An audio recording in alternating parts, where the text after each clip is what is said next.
Olá, sejam todos bem-vindos. Meu nome é Isabela Labate, eu sou jornalista e vou acompanhar hoje vocês na segunda live da Escola Brasileira de Medicina, a EBRAMED. A nossa primeira live sobre telemedicina foi um sucesso, então a gente resolveu repetir a dose, dessa vez com um outro tema muito relevante para a comunidade médica também. Bom, antes de começar, na verdade, eu queria fazer aqui algumas saudações especiais, primeiramente para os nossos parceiros, né? Queria agradecer, assim, nossos convidados vão falar um pouquinho sobre a empresa mais tarde e também sobre a Gênesis. Queria agradecer a Gênesis, especializada em oferecer soluções tecnológicas para a área da saúde. Bom, gente, queria também pedir para vocês participarem. Eu estou vendo que tem bastante interação aqui, as pessoas já comentando. Então, podem aproveitar para tirar dúvidas com os nossos especialistas que vão participar da nossa discussão, comentar, mandar comentários, que serão muito bem-vindos.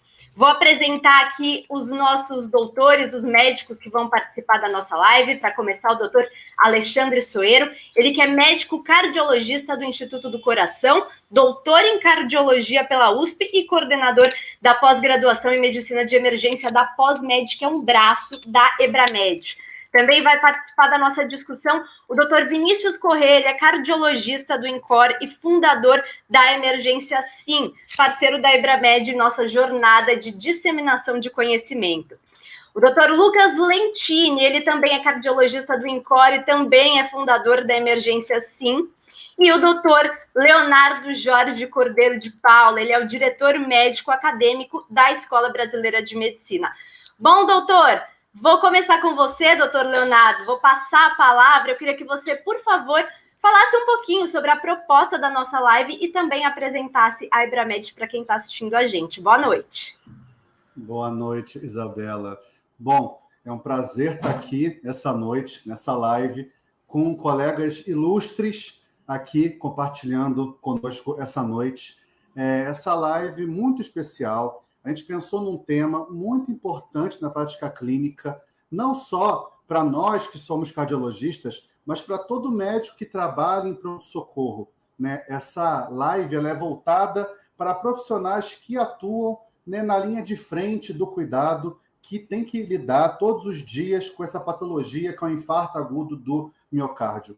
Vamos dar ênfase aqui, né, no infarto sem supra de ST, pelo motivo de que saíram recentemente na ESC, né, na Sociedade Europeia de Cardiologia, e este ano, na Sociedade Brasileira de Cardiologia, novas diretrizes para o diagnóstico e tratamento dessa condição clínica. Por isso que é um tema tão importante e nós trouxemos. Trouxemos por quê? Porque nós da EBRAMED queremos difundir o conhecimento médico, né, para todos os médicos que citam essa necessidade no país. Né? Nós sabemos que a medicina ela é muito heterogênea e, por conta disso, a nossa proposta aqui como empresa é levar o conhecimento nos cantos mais longínquos do nosso país para que todo médico possa democraticamente saber e tratar os pacientes da melhor forma.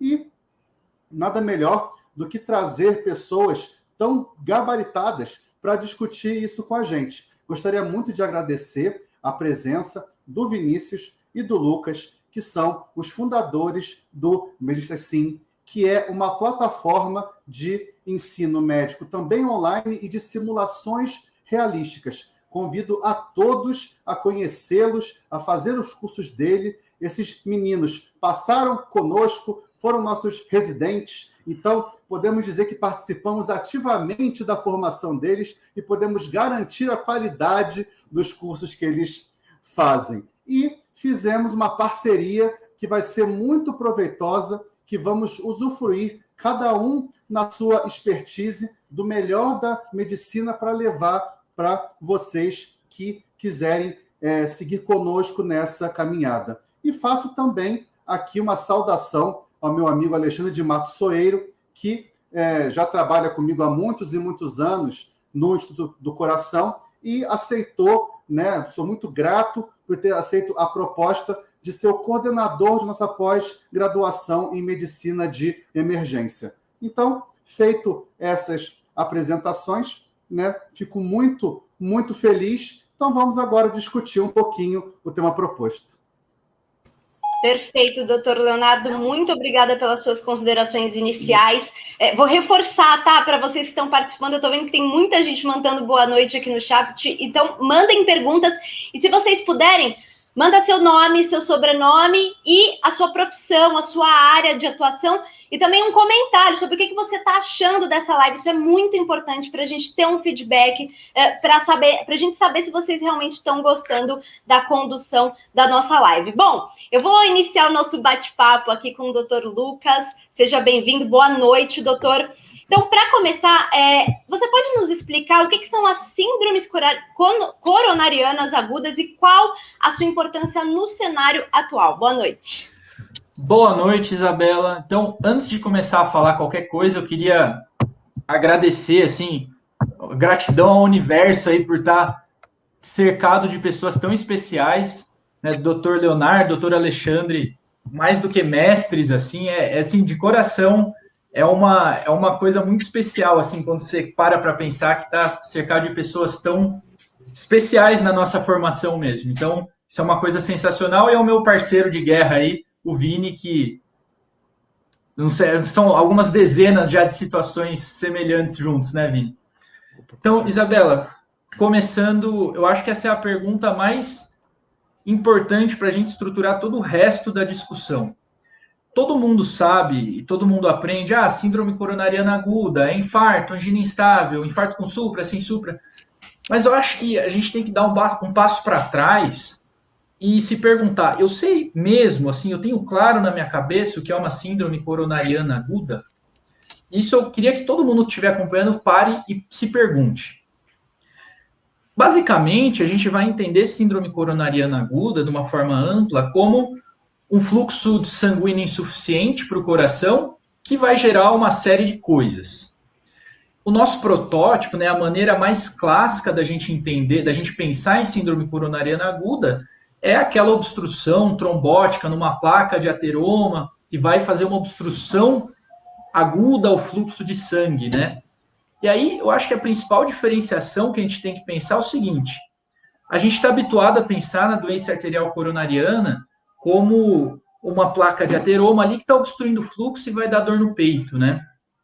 Agora, acho que uma coisa que é importante a gente pensar é o seguinte: o que acontece que o paciente, de uma hora para outra, vai ter uma obstrução ao fluxo sanguíneo? O mais frequente é que haja uma ruptura de uma placa aterosclerótica e, com isso, inicie-se toda uma cascata, né, de agregação plaquetária, de coagulação, que vai formar um trombo ali na coronária e, agudamente, isso é muito importante, agudamente vai haver uma obstrução ao fluxo. Por que isso é importante? Porque é a partir daí que a gente entende todas as manifestações. Quando a gente tem uma placa fixa, isso é importante, uma placa de aterosclerose, ela não cresce de uma hora para outra. Então é importante a gente entender, aquele paciente que há anos anda 500 metros, 1.000 metros e tem dor no peito, ele tem uma doença estável. Ele tem uma placa que, quando ele aumenta a demanda do coração, né, aumenta a demanda metabólica, vai faltar uma reserva de fluxo, vai faltar fluxo e por isso ele sente dor. Agora pensa, se o paciente está em repouso e ele passa a ter dor no peito, ele não está aumentando a sua demanda. Então, se a gente tem um sistema que o sangue passa pela coronária e nutre o coração, e o coração está com a mesma demanda que ele estava, e de repente começou a faltar sangue ali, a única coisa que pode ter mudado foi o grau de obstrução. E como eu falei, placa de aterosclerose não cresce de uma hora para outra. Tem que ter havido alguma coisa, alguma instabilização, alguma agudização que obstruiu o fluxo de uma hora para outra. Quando a gente tem essa obstrução, ela pode ser de diversos graus. Frequentemente, quando esse trombo, essa obstrução é total da coronária e o fluxo para totalmente, isso costuma se manifestar, essa oclusão total, como uma síndrome coronariana aguda com supra de ST, vai fazer toda aquela cascata que a gente já conhece. Nesse caso, a gente tem que correr para abrir a artéria o quanto antes, porque o músculo está morrendo. Só que nem sempre é algo tão dramático assim. Frequentemente, E mais frequentemente do que a oclusão total, essa trombose local, essa oclusão é parcial. E pode ser que essa trombose, que essa obstrução aguda seja tão grave a ponto de que o pouco de sangue que passa é tão pouco que o paciente tem dor em repouso. E é o paciente que chega para a gente com dor torácica no PS e fala, olha, estou aqui sentado e estou com dor. E esse caso, a gente sempre pensa em infarto, a gente sempre pensa em angina. Mas a gente tem que se atentar que alguns pacientes, essa trombose, essa obstrução, não vai ser tão grave a ponto de gerar dor em repouso. Mas o paciente pode vir, por exemplo, falando o seguinte: eu nunca tive dor no peito. Faz 2 dias que eu ando 10 metros e tenho dor. Aí lembra, se ele não tinha, em questão de 2 dias, 1 semana, ele mudou o padrão da dor, ele começou a ter dor a pequenos esforços, lembra? A placa de aterosclerose, ela não progride tão rápido. Teve algum evento agudo. Se o paciente, pode ser que ele tivesse já uma placa de aterosclerose, tinha lá angina para 500 metros, mas há 2, 3 dias, ele está tendo angina para andar 10 metros. De novo, pessoal, a placa não anda tão rápido assim. Nesses 3 cenários que eu falei, tem algo em comum, que foi uma progressão muito rápida da obstrução inferida pela clínica. E se essa obstrução progrediu muito rapidamente, deve ter tido um evento agudo. E esse evento agudo, na maior parte das vezes, é uma trombose. E mais frequentemente em cima de uma placa que já existia. Então, a síndrome coronariana aguda, a gente pode entender como na maioria das vezes, uma obstrução aguda ao fluxo, que frequentemente vai ser por um trombo, que aí vai desencadear todo o resto da nossa discussão. Acho que deu para explicar mais ou menos. Perfeito, foi muito didático, doutor Lucas. Obrigada pela sua explicação inicial. Agora eu queria dar boas-vindas também para o doutor Vinícius. Doutor Vinícius, agora eu queria que você falasse sobre a importância, qual que é a importância da gente diferenciar síndromes com supra e sem supra de ST. Primeiramente, eu também queria agradecer a oportunidade de estar aqui entre esses grandes, entre esses gigantes, que contribuíram e ainda contribuem muito para a nossa formação, a gente sempre está aprendendo com eles, e é uma grande honra, e muito obrigado pelo convite, e por essa parceria aí com a Ebramed, que vai ser muito frutífera para todos nós aí. Bom, mas falando especificamente aí da diferenciação entre com supra e sem supra, por que é importante a gente fazer essa diferenciação? O Lucas já explicou quando a gente identifica, quando a gente tem que suspeitar disso, e por que da fisiopatologia dessa manifestação da dor, mas a gente tem que entender que supra tem que ter uma oclusão total da artéria para desencadear um supra de ST no eletrocardiograma. Isso geralmente leva a uma isquemia transmural. É um evento muito mais grave, de muito maior mortalidade, né? E por isso a gente tem que abrir a artéria. Além de fazer todo o tratamento farmacológico que a gente vai discutir aqui para síndrome sem supra, é muito importante também a gente abrir a artéria desse paciente o mais rápido possível. Isso pode ser feito basicamente de 2 formas, ou a trombólise ou a intervenção coronariana percutânea primária, que é nosso tratamento de escolha. Lógico, se a gente não tiver esse tratamento a tempo, a gente vai fazer a trombólise. Mas esse não é o escopo da nossa discussão de hoje.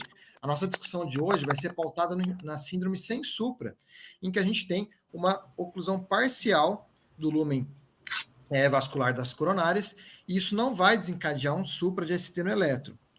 Como o trombo é instável, lógico, o paciente durante o período de dor, ele pode ter alguns períodos de supra transitório no eletrocardiograma, mas esse supra não vai se sustentar. Então, no eletrocardiograma, a gente pode ter um eletrocardiograma normal, mas também algumas alterações, como infra de ST, inversão de onda T, e também algumas alterações dinâmicas que são marcadores de pior prognóstico para esse paciente. E, fisiopatologicamente, esse paciente vai ter uma isquemia que não pega toda a parede, não é transmural. Ela começa ali no subendocárdio e geralmente fica restrita a esse território. Então, é importante a gente fazer essa diferenciação no atendimento inicial, porque isso vai guiar a nossa terapia. No infarto, na síndrome sem supra, a gente não tem, como na síndrome com supra, abrir a artéria correndo. Lógico, tem pacientes de mais risco, que a gente vai aprender a estratificar esses pacientes hoje, que eles vão ter que ser estratificados invasivamente para o CAT, invasivamente de maneira mais precoce que outros. Mas é diferente da síndrome com supra, em que a gente tem que abrir essa artéria de maneira mais precoce. E, além disso, na síndrome com supra, a gente tem que fazer a dupla antiagregação logo de cara para todo mundo. É diferente aqui da síndrome sem supra, que a gente vai discutir também que essa dupla antiagregação, o segundo antiplaquetário, que é uma das grandes mudanças nessa nova diretriz, a gente faz para alguns casos selecionados. Então, basicamente é isso. Isso é muito importante no atendimento inicial, porque isso vai guiar para que lado que a gente vai em relação às nossas condutas terapêuticas. Perfeito, obrigada, doutor Vinícius. Agora eu queria também dar as boas-vindas ao doutor Alexandre. Doutor, eu queria que você iniciasse a sua participação aqui no nosso debate, na nossa live, falando para a gente como que se faz o diagnóstico do infarto sem supra de ST no pronto-socorro. Então, primeiro, boa noite para todo mundo. Queria agradecer o convite também, Leonardo, a Ebramed, o pessoal da CIM aí, Vinícius, Lucas, um grande abraço para todos. Uma honra estar aqui. E a questão do diagnóstico, na verdade, ele contempla um pouco do que o Lucas e o Vinícius falaram e obviamente, relacionado ao que a gente tem de arma, de arsenal diagnóstico na prática clínica, né? Então, ele entra com um doente que vem, na grande maioria das vezes, com dor torácica, com raras exceções, tem manifestação diferente, como síncope de espiné, mas a dor é a grande manifestação. No primeiro momento, eu faço o eletrocardiograma, não tenho supradesenvelamento do segmento ST, esse é o dado importante, porque já excluiria um diagnóstico. Na prática, a gente tem 90% das vezes, 90 e 80% das vezes, o doente não tendo supradesenvelamento do segmento ST, e eu parto para o método complementar, que a gente realmente coletar uma...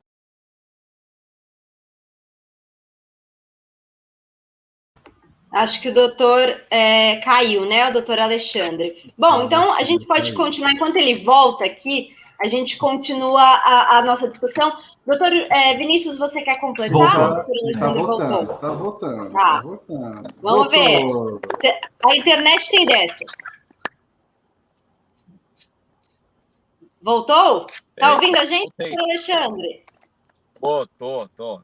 Desculpa, voltei. E, na verdade, a gente tem a coleta do marcador de necrose, que é a troponina na prática, é o que a gente usa hoje, é o indicado. E quando você tem realmente elevação de troponina frente a quadro clínico, você fecha o diagnóstico de infarto sem supra. Lembra que o infarto faz parte do espectro da síndrome sem supra, desde a angina instável, que o Lucas comentou, que é quando o marcador é negativo, até o infarto, que é quando o marcador é realmente positivo, e que isso tem que respeitar o que é a quarta definição de infarto. Então, você tem que ter curva relacionada à parte clínica, alteração eletrocardiográfica ou alteração de eco, né? E que represente a manifestação isquêmica. Esse é o ponto importante. Se você tiver isso, você fecha o diagnóstico do infarto sem supra. Perfeito. Você quer complementar, doutor Vinícius? Eu acho importante também na questão do infarto, né, que é uma discussão muito importante e motivos de muitas interconsultas cardiológicas, elevação de troponina. Muita gente confunde, né, elevação de troponina com infarto. Mas a gente tem que sempre tentar classificar esse paciente com elevação de troponina entre 3 categorias diferentes, né? Que seria o infarto, a injúria miocárdica aguda e a injúria miocárdica crônica. Então, o infarto agudo do miocárdio nada mais é do que o que o doutor falou, né? Uma troponina acima do percentil 99 com uma variação, ou seja, tem uma lesão aguda ali no miocárdio, só que para ser infarto não basta ter isso. A gente tem que ter sintoma típico, ou eletro, ou uma imagem, né, mostrando uma disfunção segmentar, ou o CAT mostrando o trombo, aquela ali responsável por essa artéria que está causando dor no paciente. Então, para ser infarto, a gente precisa, além dessa elevação de troponina de maneira aguda, ter um desses itens que eu falei. Diferente da injúria miocárdica aguda, em que a gente não vai ter esses sintomas, ou eletro, ou imagem, ou CAT, sugestivo de infarto, mas a gente vai ter uma elevação aguda de troponina. E essa elevação pode ser causada por outras condições, como sepse, uma insuficiência cardíaca aguda, uma arritmia. E também a gente tem aquela elevação crônica de troponina, que o paciente tem uma troponina acima do percentil 99, só que não tem curva. Ou seja, ela está aumentada de maneira crônica. Isso a gente encontra principalmente em pacientes com disfunção renal, pacientes com hipertrofia ventricular. Então, são condições que a gente sempre tem que ter em mente para saber diferenciar no pronto-socorro, que antes de chamar o cardiologista, porque isso sempre é motivo de interconsulta para cardio. Perfeito. Então, pelo que eu entendi, doutor Alexandre, nem toda troponina alta ela significa infarto, é isso mesmo? É isso que a gente tinha comentado e que o Vinícius falou agora, né? Então, lembra, você tem que ter clínica, que foi o que o Lucas primeiro comentou, você tem que ter elevação de troponina em conjunto, mas você tem que respeitar o que é a definição de infarto. Então, eu tenho que ter curva com clínica ou alteração de eletro ou alteração de eco compatível com a questão isquêmica. Aí você pode dizer que você tem infarto. Um dado importante é que quanto mais alto o valor da troponina, muito mais específico para infarto, né?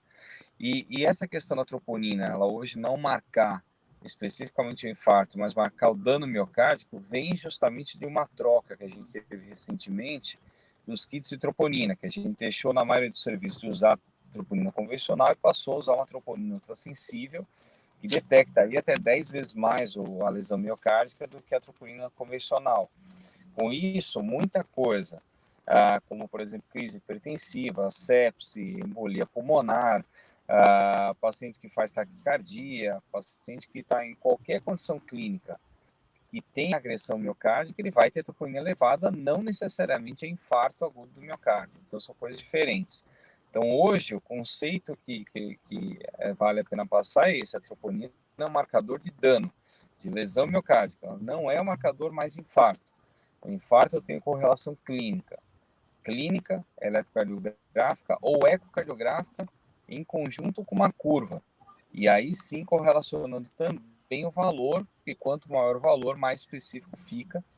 E por isso é importante, eu ressalto de novo, a definição que a gente tem hoje de infarto.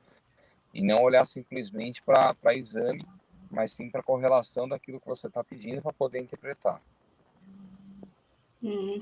Doutor Vinícius, doutor Lucas, vocês querem complementar a fala do doutor Alexandre? Acho que dessa parte podemos tocar em frente, né? Então, vamos lá. Até, a Tainara aqui, ela está falando sobre a CKMB, é justamente sobre isso que a gente vai falar agora. Eu queria tocar nesse ponto, doutor Lucas, doutor Vinícius. A CKMB, ela tem ainda algum papel nesse cenário? A gente só podia complementar, só para puxar o gancho, antes de entrar na CKMB, num conceito muito interessante na diretriz nova, que é justamente o conceito de tinoca e minoca. Exato. Que justamente vem desse conceito aí, puxando dos valores aí da troponina e tal, que a gente estava conversando, e que nem toda troponina elevada é infarto, né? Então, a tinoca nada mais é do que situações em que a gente tem troponina aumentada e a gente não tem a coronária obstruída, né? A gente diz aqui, coronária obstruída, lesão significativa a partir de 50%, né? Já na minoca, a gente vai ter aumento de troponina, vai ter critérios para infartos, porém a gente não vai ter uma lesão coronariana significativa acima de 50%. Então a tinoca, ela vai englobar, né, a minoca, e a minoca vai ser esse aumento de troponina com critérios de infarto. Bom, mas o que isso diferencia, né? O que diferencia a minoca do infarto tipo 1 tradicional de ruptura de placa, né? O infarto tipo 1, a gente vai ter essa lesão importante, acima de 50%, que vai se romper e causar o infarto. Já na minoca, o que vai acontecer? Quando a gente vai fazer o cateterismo, não vai ter essa lesão acima de 50%. E o que pode ter causado esse infarto, né, do miocárdio? Pode ser um espasmo coronariano, ou uma disfunção microvascular, uma embolia coronária, ou pode ter sido uma ruptura de placa, acima de 50%, só que na hora que a gente foi fazer o cateterismo, como esse trombo é instável, né, a gente já não encontrou mais essa lesão de 50%. Então, esses são mecanismos que podem levar a infarto também, de maneira não tradicional, né? Infarto tipo 1. E as causas de tinoca são causas de aumento de troponina que não vão levar a infarto, que são essas que a gente já comentou: miocardite, embolia pulmonar, sepse, etc. Eu acho que, para ilustrar isso, que talvez o pessoal não tenha, né, tanta vivência. Imagina só, você está no PS, o que é o nosso habitual? Paciente, dor torácica, não tem supra, você pede tropa, a tropa estourou, curvou, você falou, pô, curvou, troco. Tenho clínica? A gente já viu com o doutor Alexandre. É infarto. Vamos lá, o paciente curvou, tropa, tal, vamos para o CAT. Nosso habitual é o quê? Chega no CAT, um monte de lesão aterosclerótica, eventualmente uma lesão grave, que a gente vai lá, frequentemente trata e estende. Aqui, o que acontece? A mesma coisa. Só que você chega no CAT, o CAT não tem nada, e você fica, uai, o que aconteceu? E aí, que são essas coisas que o Vini falou, né? E aí, nessa situação, que aí se abre um leque completamente diferente, que a maioria das vezes você vai ter que investigar, você vai ter que fazer ressonância, que boa parte das vezes vai achar a causa. Se você tiver acesso, né, ultrassom intracoronariano, coisas mais avançadas, você pode ver, por exemplo, você abre lá o ultrassom dentro da coronária e você vê que tem uma placa que remodelou para fora. Ou seja, quando a gente faz o CAT, você está jogando contraste numa artéria. Você vê só o lúmen. Mas pode ser que tivesse uma placa que você não estava vendo para fora, e essa placa rompeu, fez um trombo que recanalizou e você não viu mais quando fez o CAT, né? Então, é essa situação que vai ser a minoca. Você está esperando um monte de lesão, você faz o CAT e não tem nada. Só é importante salientar aí, né? Que a gente está numa live que tem pessoas, digamos, dos mais diversos cantos, né? Que para o diagnóstico da minoca, principalmente, acaba que a ressonância ela tem sim um papel bem significativo para o diagnóstico. Porém, se a gente for pegar por diretriz, né, a diretriz ela não exige que seja feita a ressonância, isso é importante que as pessoas tenham a noção, quando se sentirem obrigadas a correr atrás de uma ressonância para fazer, é opcional e vai agregar para um diagnóstico mais definitivo, né? Você consegue diagnosticar um Takotsubo, uma miocardite, enfim, né? Até você ver se teve um infarto mesmo sem a presença de lesão aterosclerótica, pensar que foi um infarto embólico, você consegue até ver um no reflow na ressonância, mas apesar de ter muito ganho na investigação, não é uma arma fundamental no diagnóstico. É importante o conceito que você excluir o infarto é o que mais mata. Se você conseguir fazer o diagnóstico, melhor. Se não conseguir,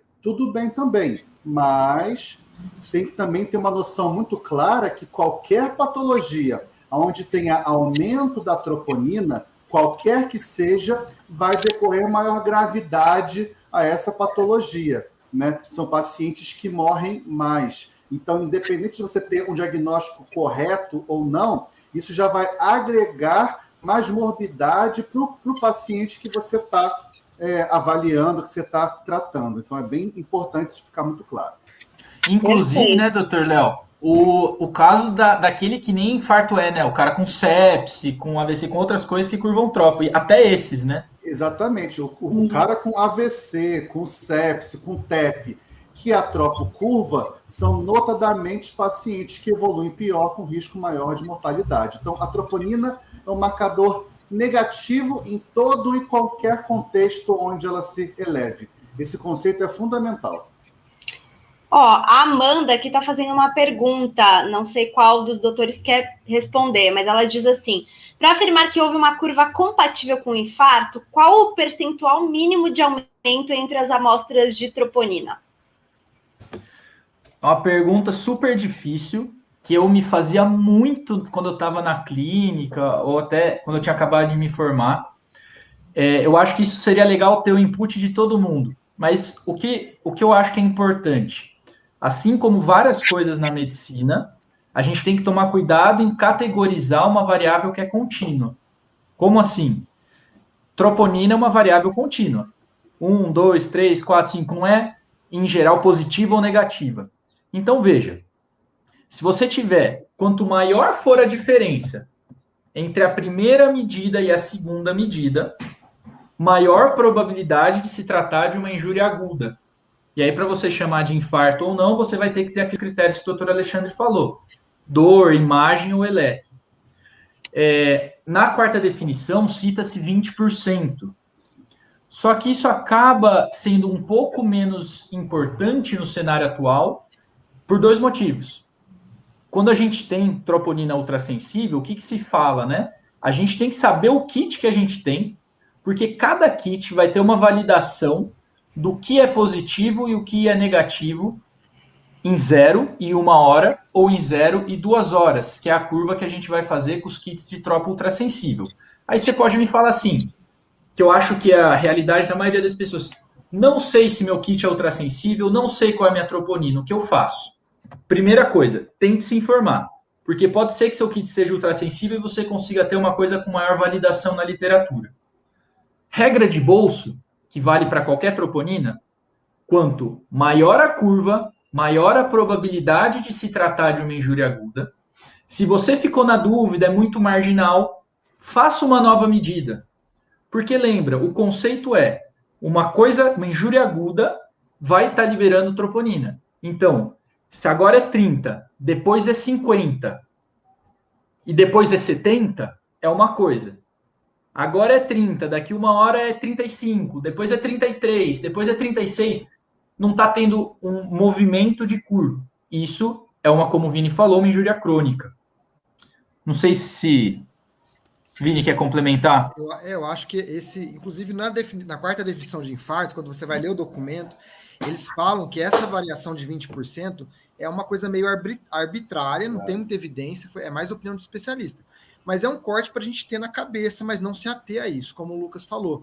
E que nem o doutor Alexandre falou, quanto maior o valor de troponina, maior a possibilidade de o paciente estar infartando, né? Então, a gente tem que considerar os valores absolutos, mas também essa variação. E essa curva não é só ascensão, é queda também, né? Então, tem que lembrar disso. A gente pode estar pegando o topo da troponina e depois caindo. Então, a gente tem que lembrar que curva é ascensão e queda, e não se ater a valores específicos, mas ter na cabeça uma noção que 20% é uma variação importante. Deixa eu só complementar um dado importante, né? A gente tem alguns estudos na literatura comparando variação percentual com variação absoluta. E o que a literatura mostra é que o absoluto ele dá uma predição melhor para você diferenciar o que é infarto de outras patologias, né? É justamente por isso que a diretriz europeia no passado. Acho que o doutor Alexandre caiu de novo. Daqui a pouco ele volta e continua. Rápido. A gente vai tocando aqui. Fica caindo de 5 minutos. Eu acho que vale a pena, enquanto ele voltou aí. Não, é bem rápido. É só o tempo dele apertar de novo e voltar. Então, vamos lá. Aliás, eu queria aproveitar, já que ele está voltando, aproveitar para pedir para vocês continuarem mandando comentários. Mandem pergunta, aproveitem que os doutores estão dando praticamente uma aula aqui. Então, agora o doutor Alexandre voltou.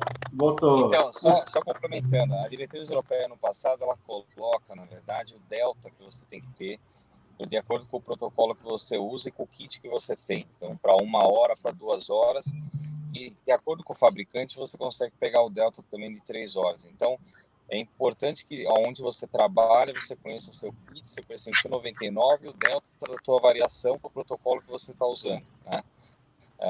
E essa variação, em termos percentuais, mas voltado para o absoluto do teu kit, é que vai te ajudar a fechar o diagnóstico ou não quando você tem correlação clínica.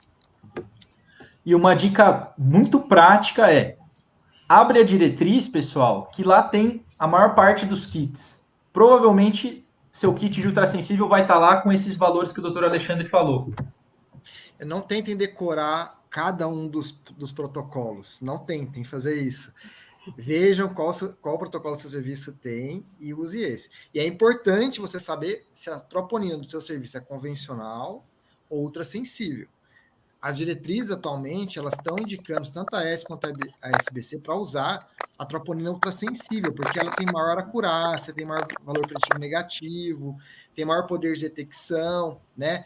Diminui o tempo hospitalar do paciente, porque a gente consegue fazer protocolos com 0 em 1 hora, com 0 em 2 horas. Inclusive, a diretriz da AESC fala para priorizar esse protocolo de 0 em 1 hora, né? Porque você diminui a permanência hospitalar do paciente. E é importante, então, você saber isso. Número 1, é ultrassensível ou não? Se for ultrassensível, o protocolo é de 0 1 hora, 0 2 horas ou 0 3 horas, né? Tem esses 3 protocolos, basicamente. Agora, não, meu serviço só a troponina convencional. Se for só a troponina convencional, o que vocês têm que ter em mente? Essa troponina tem menor sensibilidade para você detectar infarto quando a dor se iniciou a menos de 6 horas. Por isso, quando tem a troponina convencional, até a diretriz da SBC fala que nessa situação é bom você pedir a tropo na fase inicial, 3 horas e 6 horas, né? E já puxando o gancho da troponina convencional, talvez seja essa uma das situações ainda que a CKMB teria papel, né? Porque a CKMB, ela consegue detectar também a dor, consegue se levar com dor a menos de 6 horas. Como a troponina convencional tem uma baixa sensibilidade nesse frame, né, nesse tempo, então essa seria uma das indicações hoje da gente talvez dosar a CKMB. Tem outros papéis também da CKMB que são um pouco questionáveis. Se o Lucas quiser complementar aí, porque teve uma pessoa que perguntou da CKMB, né? Sim, a Tainara, né? Ela falou sobre a dosagem de CKMB. E aí, provavelmente, o Vini quer me pôr numa fogueira, porque... Não quero me comprometer. CKMB está um pouco em desuso. Provavelmente, a CKMB seja útil no contexto de infarto periprocedimento. Pericateterismo, pericirurgia. A gente tem critérios de infarto periprocedimento, né? O critério da SCAI, que é diferente do critério da quarta definição, usa CKMB. Tem um estudo do grupo MAS também que mostrou que a CKMB provavelmente tem uma área sob a curva melhor para infarto periprocedimento. Mas acho que isso é uma coisa que foge um pouco do contexto de dor torácica aguda, a não ser se talvez para ter um basal do CKMB, mas assim, acho que a mensagem que tem que ficar é tropa é o bicho. Inclusive a ESC fala, se você tem a tropa ultrassensível no seu serviço, você não precisa pedir a CKMB. Mas tem esse racional de pedir a CKMB como uma base quando o paciente chega no pronto-socorro, porque se ele tiver um infarto periprocedimento, depois você tem o basal para comparar, né? Ou você é velho que nem eu e o Alexandre, né? Que não consegue se desgarrar da CKMB, também pode ser. O valor emocional. Ele vai concordar comigo que é emocional total. A gente não consegue não pedir CKMB aqui no INCOR. É psicológico. Faz parte do protocolo, é isso? Do seu protocolo. Da nossa cabeça, nosso coração. Perfeito. Agora, continuando a nossa discussão aqui, bom, o infarto ele foi diagnosticado. Aí, o que a gente faz depois, doutor Lucas, doutor Vinícius? Bom, vai lá, Vini. Então, vamos lá. Uma vez que a gente diagnosticou o infarto, né, já passamos da fase de diagnóstico, fizemos o eletrocardiograma, estamos fazendo o protocolo de troponina, dependendo do serviço que você tiver, você vai ver qual protocolo que você vai fazer no seu serviço. Mas, lógico, a gente vai já iniciar as medidas para esse paciente, que o que realmente importa no contexto de síndrome sem supra são os 3As, né? Lógico, a gente tem uma terapia adjuvante, que o Dr. Leonardo depois vai comentar mais para o final da live, mas os 3As aí é o que mais importa nesse paciente. Então, a S, a gente já vai fazer logo na entrada para esse paciente. Você suspeitou de uma síndrome coronariana aguda, já dá 300 mg de AS para esse paciente mastigar, né? E depois a dose de manutenção vai ser 100 mg dia, mas a dose de ataque a gente faz, né? E aí vem a questão do segundo antiplaquetário e do anticoagulante, né? E aí uma das grandes novidades dessa diretriz realmente é a questão do segundo antiplaquetário, né? Eu acho que isso daí eu vou até deixar para o doutor Alexandre comentar, que é uma grande novidade aí da nova diretriz. Quando entrar com o segundo antiplaquetário, nesses pacientes com síndrome sem supra. Existe um alinhamento. E caiu. Daqui a pouco ele volta. Calma que ele volta. Vou aproveitar que o doutor Alexandre cai, eu aproveito para falar com vocês que estão assistindo a gente. Mandem perguntas, vocês são muito tímidos, gente. Vocês mandaram boa noite aqui, estão tímidos, então mandem perguntas. E também como eu disse no começo da live, é muito importante que vocês digam aqui, dêem um feedback para a gente, o que vocês estão achando, qual o ponto que vocês mais estão gostando da nossa live de hoje. Vai lá, doutor Alexandre. Voltei. Peço desculpa de novo, está caindo a conexão, mas existe um alinhamento muito grande entre a diretriz europeia e brasileira que saíram, na ideia de que o seguro antiplaquetário deve preferencialmente ser prescrito dentro do setor da hemodinâmica, quando tem anatomia coronária e vou fazer intervenção. Né? A gente realmente não tem evidência de que fazendo pronto-socorro vai trazer benefício para o doente. Eita. Engraçado que tá caindo bem rápido, né? Mas assim, só dando gancho que o doutor estava falando aí. Quando a gente está falando de síndrome com supra, é diferente de sem supra. Com supra, a gente quer dupla antiagregar esse paciente e mandar para o CAT o mais rápido possível, então a gente vai iniciar já na sala de emergência o segundo antiplaquetário, né? Se a gente está no contexto de trombólise, é o clopidogrel, se não, a gente entra como o prasugrel de Caguilar como primeira opção, aí depois o clopidogrel. Já na síndrome sem supra, que é o que a gente está falando de hoje, é isso que o doutor estava falando aí. Tá de volta aí, doutor? Tô de volta. Desculpa de novo. Por mais 2 minutos. Tranquilo. Não fazer. Tecnologia é assim mesmo, a gente vai, volta. Não. Fui muito otimista com 2 minutos, né? Mas no contexto de sem supra, né? O que a gente vai fazer? Basicamente, você tem que ter em mente assim: eu vou fazer angioplastia para eu vou mandar esse cara para o cateterismo de maneira precoce, menos de 24 horas, ou não, depois de 24 horas. Isso vai depender do quê? Da estratificação de risco que a gente vai falar para vocês daqui a pouco, mas também da disponibilidade do cateterismo no meu serviço. Se essa disponibilidade, se eu tiver um CAT só depois de 24 horas, vale a pena eu já dupla antiagregar esse paciente, mas se eu tiver um CAT disponível em menos de 24 horas, ou for um paciente de mais risco, que eu vou levar ele para hemodinâmica de maneira mais rápida, vale a pena eu segurar o segundo antiplaquetário, iniciar na hemodinâmica. Por quê? Porque eu conhecendo a anatomia, fazendo cateterismo, conhecendo a anatomia coronariana do paciente, eu vou conseguir planejar meu tratamento definitivo para ele. Se ele tiver uma anatomia coronariana cirúrgica, o que vai acontecer? Eu vou ter que suspender, preferencialmente, esse antiplaquetário, né, antes da cirurgia. Isso geralmente gira em torno de 5 dias, para o prasugrel 7 dias, né? Então, se eu conseguir analisar essa anatomia coronariana do paciente e falar, putz, não é cirúrgica, aí eu já faço o segundo antiplaquetário na sala de hemodinâmica.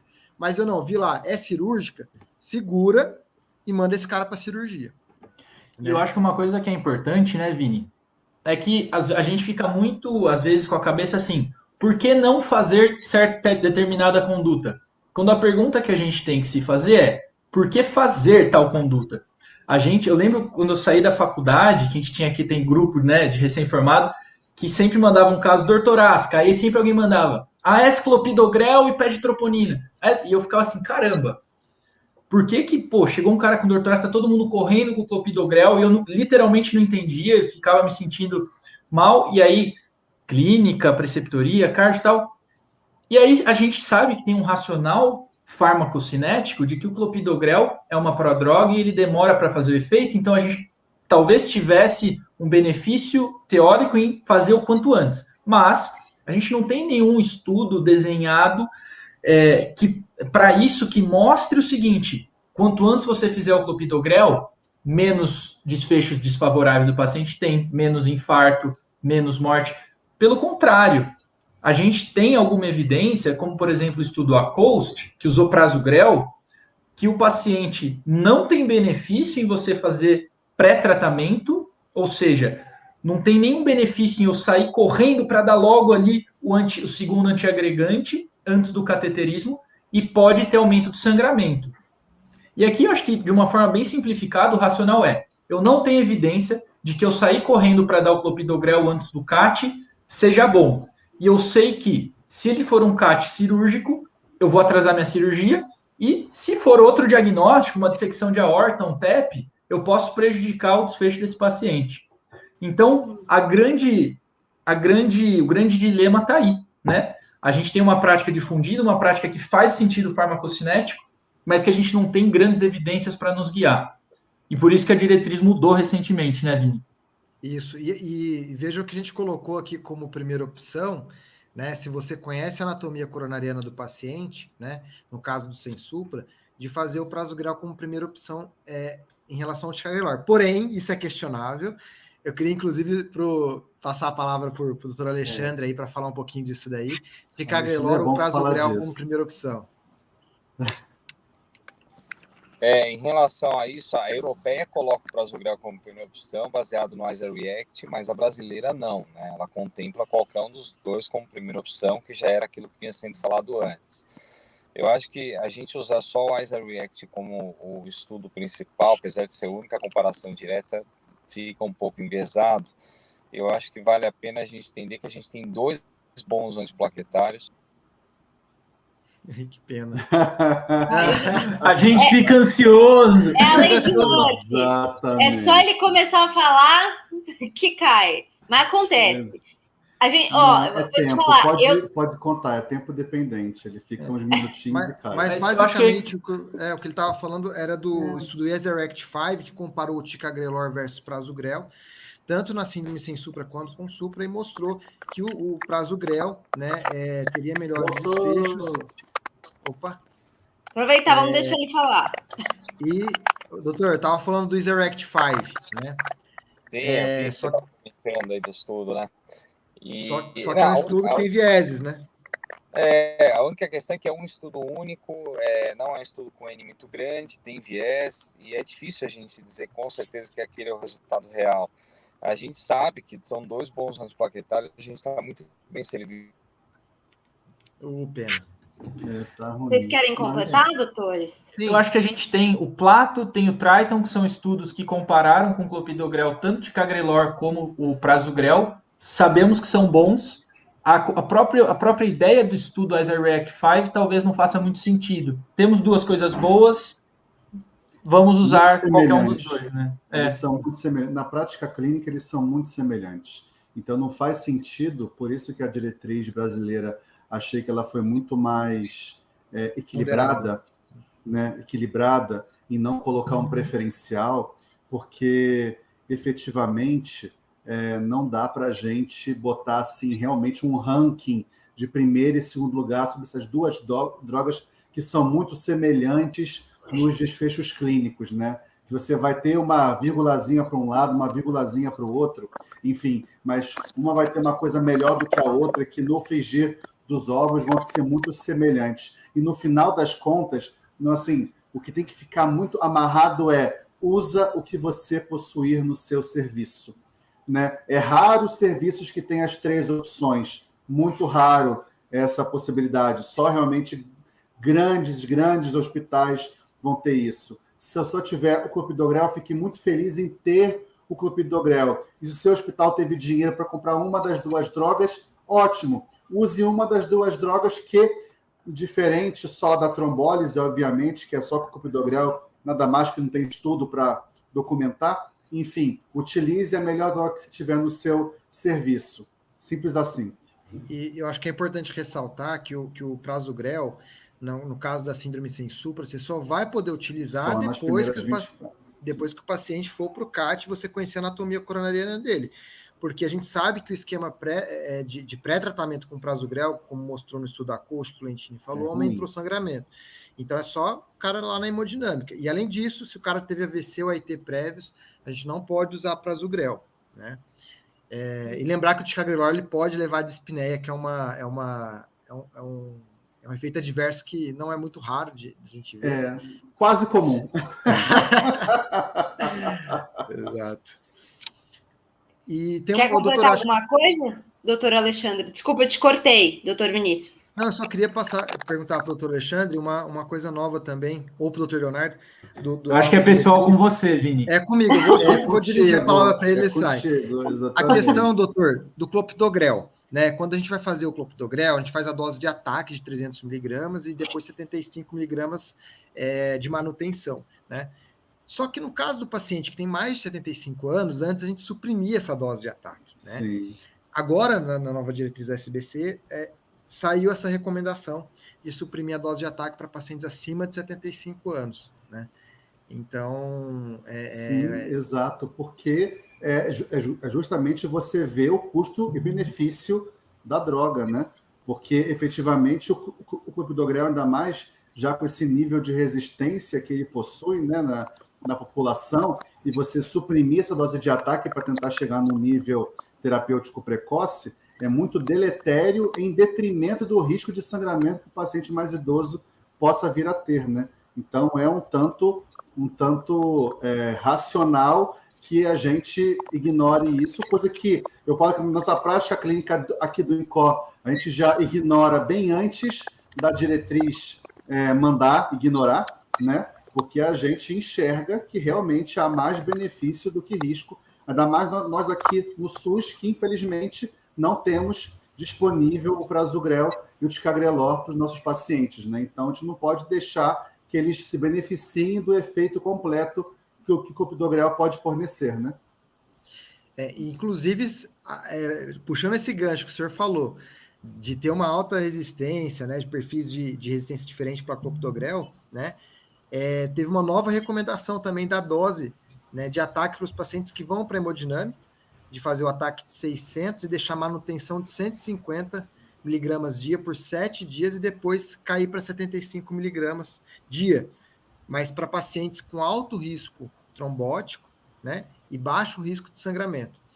Então, acho que também puxando esse gancho que o senhor falou aí de diferentes perfis aí de resistência para o clopidogrel, eles estão sendo mais permissivos com essa questão da dose do clopidogrel, né?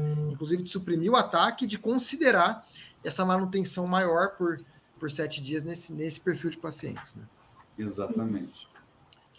Perfeito. Beleza. Eu queria aproveitar aqui, a Carmen Lúcia falou assim, excelente, comecei uma pós de cardiologia em junho na escola, então, obrigada, Carmen, que bom que você está gostando da nossa live. Excelente.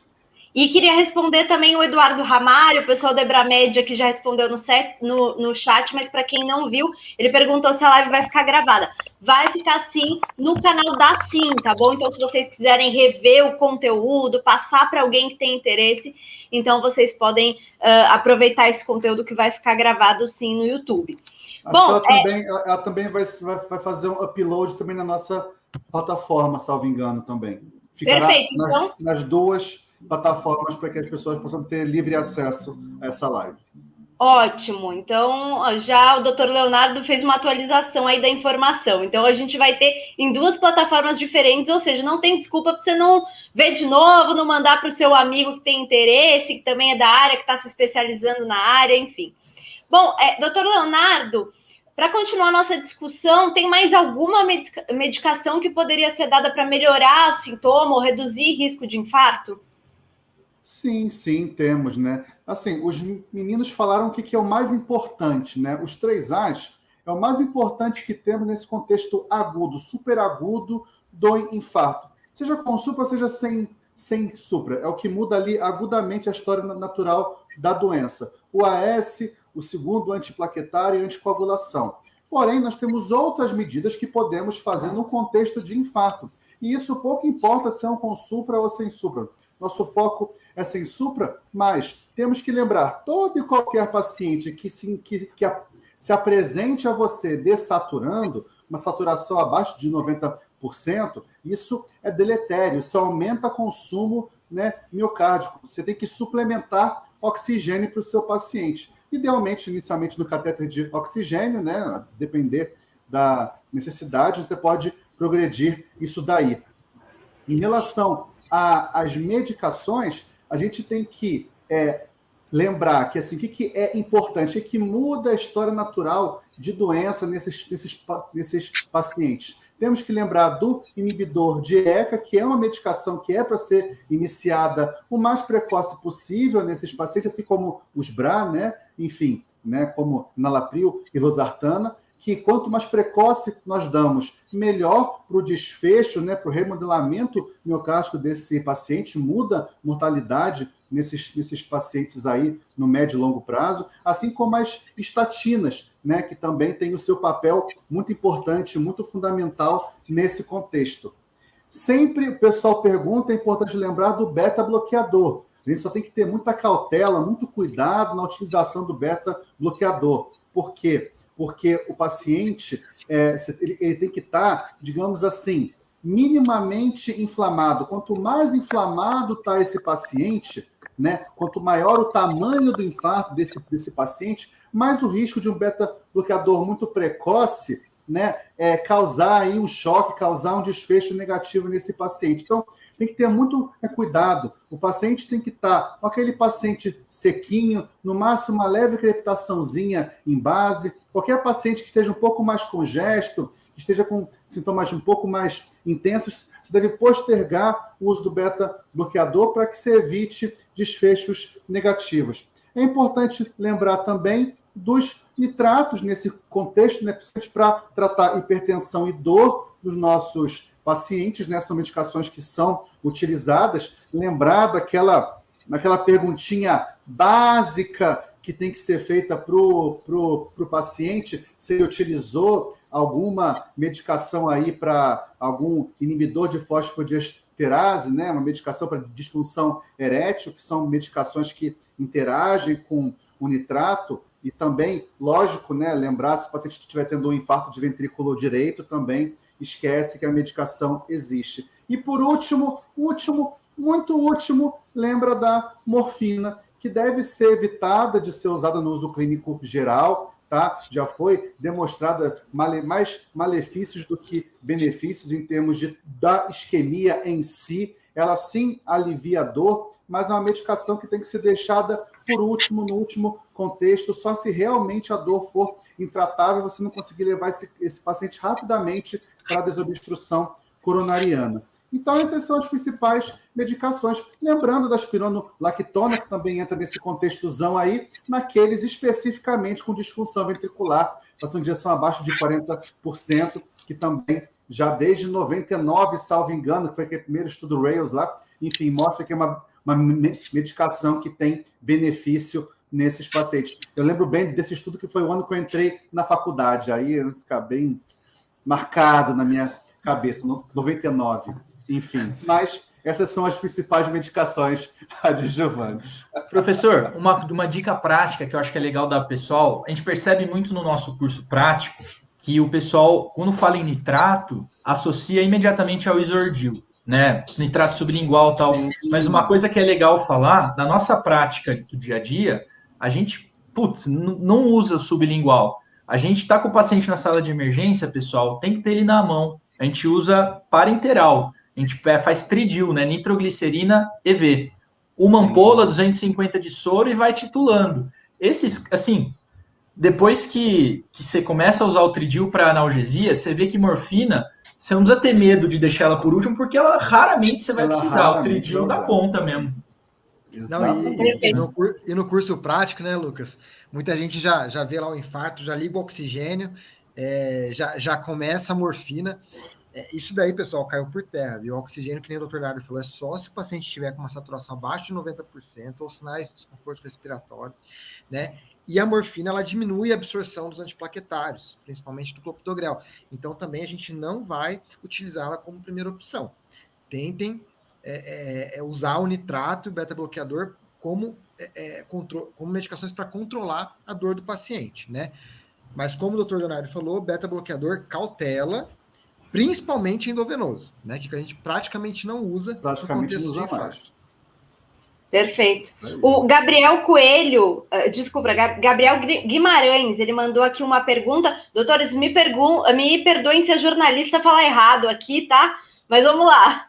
Clopidogrel, 600 miligramas para angioplastia primária, tanto em IAMC-SST quanto em IAM-SST? Falei certo? Falou. Que é o famoso com supra e sem supra de ST. Perfeito. Gabriel, ajuda a jornalista, podia ter simplificado aqui. Querem responder, meninos? Sim, sempre quando vai para angioplastia, 600 miligramas de ataque. Tá? Se o cara for para trombólise, no caso do infarto com supra, é 300 de ataque. E se ele for um infarto sem supra, uma síndrome sem supra, que ele não vai para angioplastia, né? A gente faz 300 de ataque. É importante só salientar, né, que angioplastia primária, Gabriel, só para termo conceitual, né? Angioplastia primária é algo exclusivo do infarto com supra de ST, né? O infarto com supra, se você tem a hemodinâmica disponível, ou mesmo que não esteja disponível, mas tiver um polo, né, que você consegue chegar rápido para fazer, você vai para a angioplastia primária, que é efetivamente um paciente com infarto agudo vai correndo para a hemodinâmica para abrir o vaso. Diferente do infarto sem supra, que a gente vai até esmiuçar mais um pouquinho, existem as indicações de angioplastia de CAT precoce, que é nas primeiras 2 horas, né? É diferente. Primário é bateu, subiu, vai para o CAT. Precoce não. Precoce é você fazer rapidamente. Então muda o termo. Então angioplastia primária é só no infarto com supra. E aí sim cabe você fazer o clopidogrel 600 miligramas, né? Quase que invariavelmente, né, para que chegue em nível terapêutico alto na hora da angioplastia para reduzir a chance de um evento trombótico agudo do stent. Mas, num contexto de um infarto sem supra, vai ser bem mais limitado o uso de clopidogrel 600 miligramas. Só se for realmente muito precocemente, se só tiver o clopidogrel, aí sim, vale a pena fazer 600 miligramas com esse mesmo pensamento, que vai demorar algumas horinhas, o 300 miligramas, para atingir o nível terapêutico. Então, só para ficar claro aí essa diferenciação de nomenclatura. Mas lembre que se for sem supra, né, e o cara vai para o CAT precoce, você vai segurar isso e fazer esses 600 lá na hemodinâmica. Né? Nossa, fundamental isso daí. Porque pacientes sem supra, porque infarto com supra, você não se preocupa a hora que você vai dar o segundo antiagregante, porque é o cara que vai ter que angioplastar, porque tem uma artéria fechada.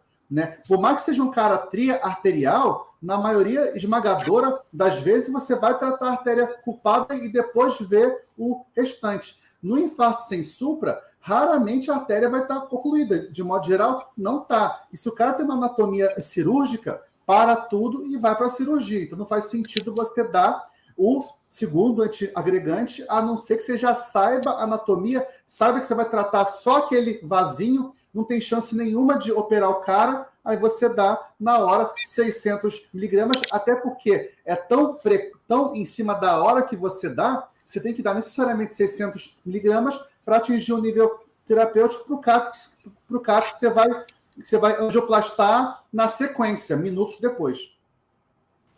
Perfeito.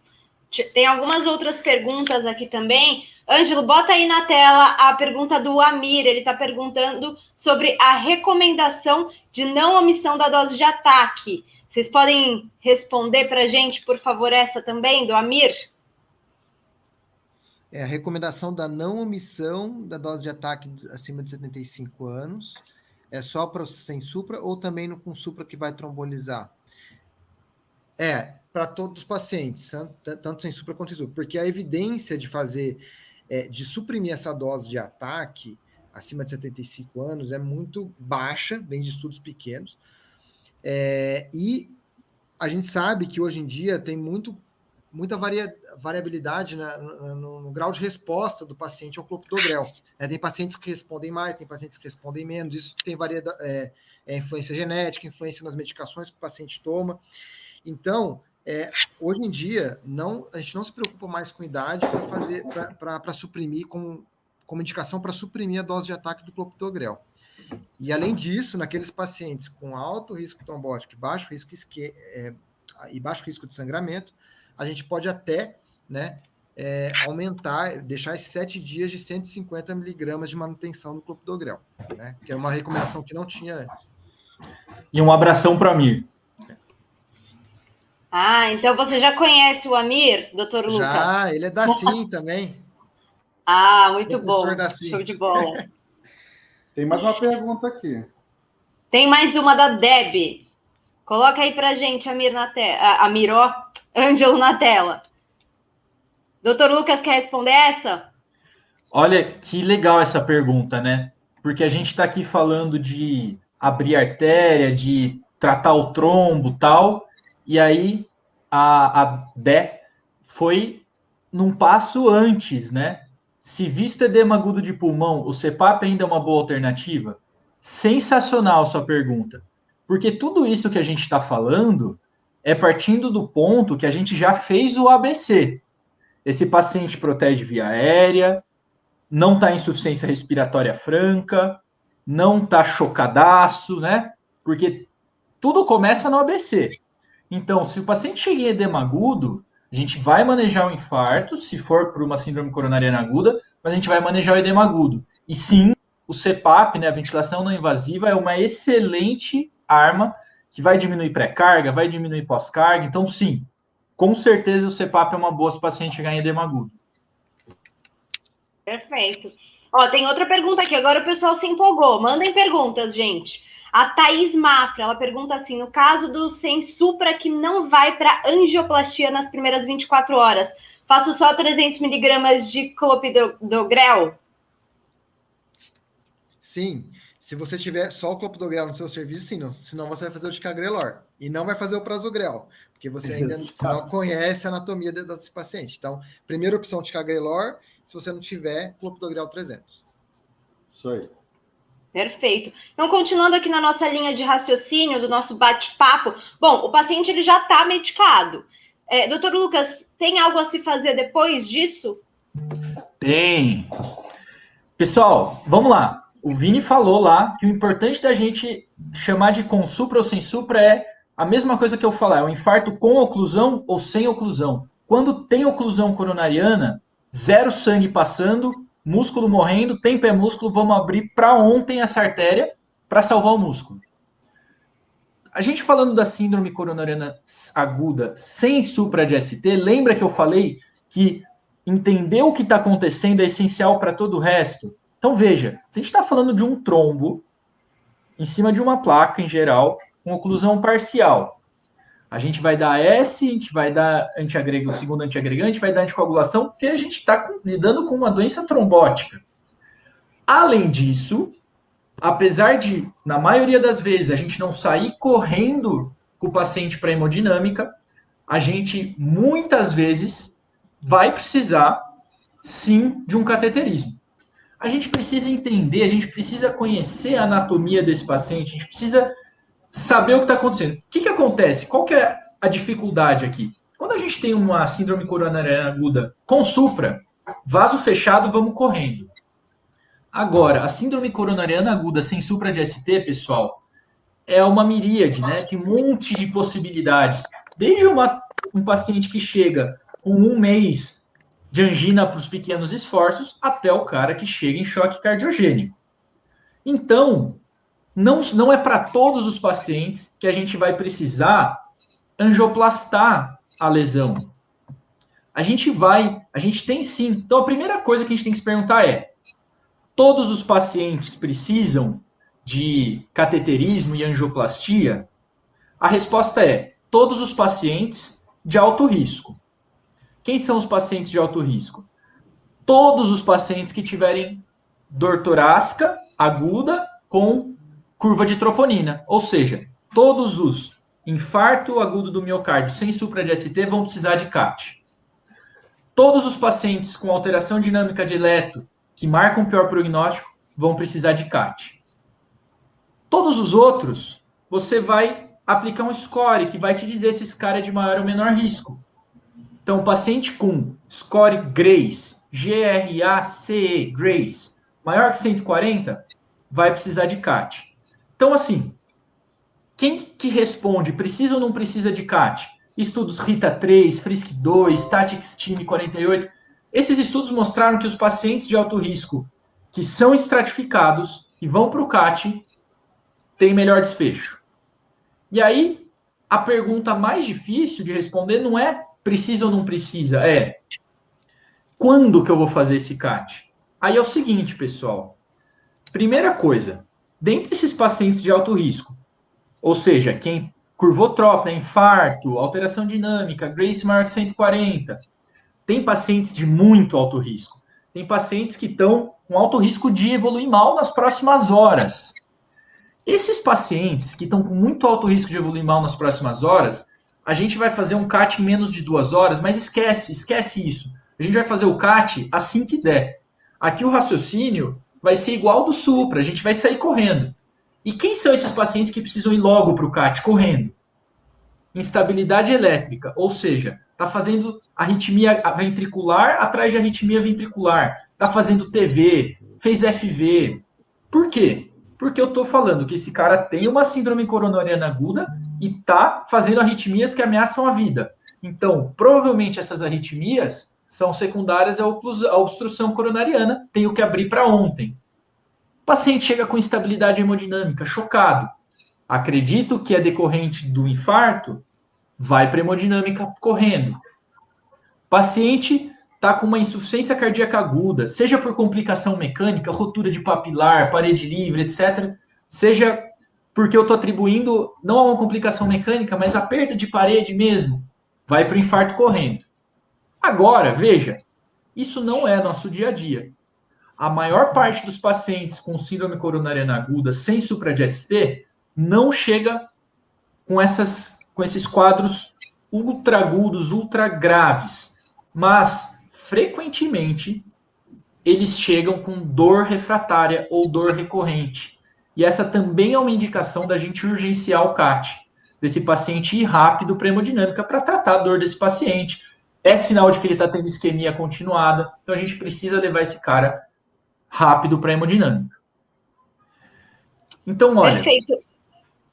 Desculpa, Isabela, só para concluir. Não, achei que você tinha acabado. Continua, pode ir. Então, chegou o cara com todas essas alterações ultra agudas, leva ele rápido para a hemodinâmica. Não tem nada disso, mas tem aí alteração dinâmica, tem um Grace acima de 140, tá, né, num pós-PCR que eu estou atribuindo a uma síndrome coronariana aguda, eu vou levar até 24 horas.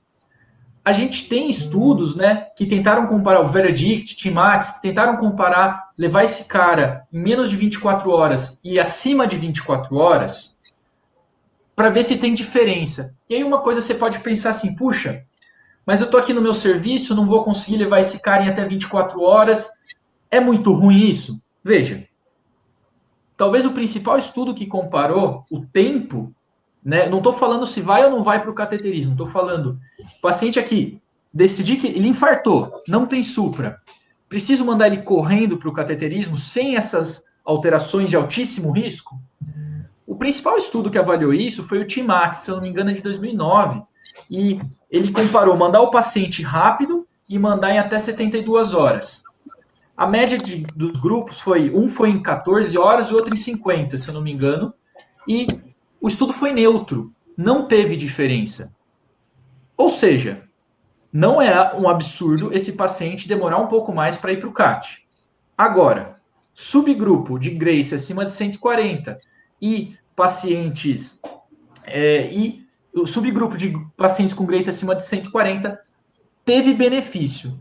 Foi um estudo neutro, mas provavelmente em pacientes de maior risco é benéfico a gente mandar para o CAT em até 24 horas. Por isso que a diretriz recomenda isso, tá bom?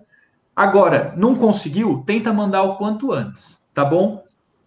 Por fim, lembra que eu falei que a síndrome coronariana aguda é um espectro, né?